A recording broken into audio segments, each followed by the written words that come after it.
Dear PC people, welcome to cherries kitchen.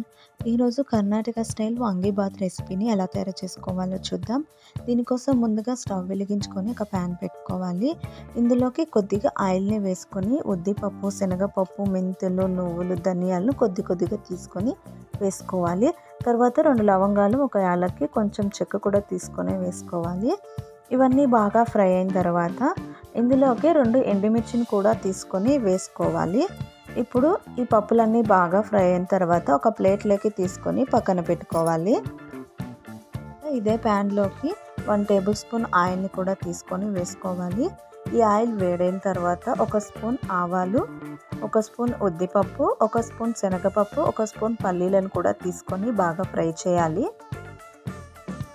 ఈ పప్పులన్నీ బాగా fry అయిన తర్వాత 5-6 పచ్చిమిర్చిని కూడా కట్ చేసుకొని తీసుకొని ఇందులో వేసుకోవాలి. ఈ పచ్చిమిర్చి కూడా కొద్దిగా ఫ్రై అయ్యేంత వరకు వేయించాలి. తర్వాత 1 కప్పు వరకు ఉల్లిపాయ ముక్కల్ని కూడా తీసుకొని బాగా ఫ్రై చేసుకోవాలి. తర్వాత ముందుగా మనం వేయించి పక్కన పెట్టుకున్న పప్పులన్నీ మిక్సీలో వేసి పౌడర్ చేసి పక్కన పెట్టుకోవాలి. ఈ ఉల్లిపాయ ముక్కలన్నీ బాగా ఫ్రై అయిన తర్వాత 1 కప్పు వరకు వంకాయ ముక్కల్ని కూడా తీసుకొని ఇందులో వేసుకోవాలి.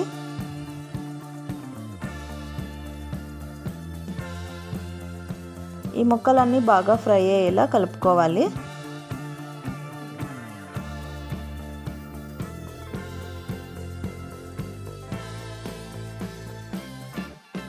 ఇప్పుడు 1/2 టమోటాని కూడా తీసుకొని ఇందులో వేసుకోవాలి.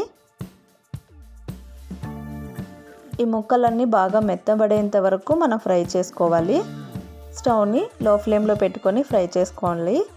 తర్వాత కొంచెం పసుపు కూడా వేసుకోవాలి. సాల్ట్ మీ రుచికి సరిపడా సాల్ట్ వేసుకోండి. నేనైతే వేసాను, క్లిప్పింగ్ మిస్ అయిపోయింది.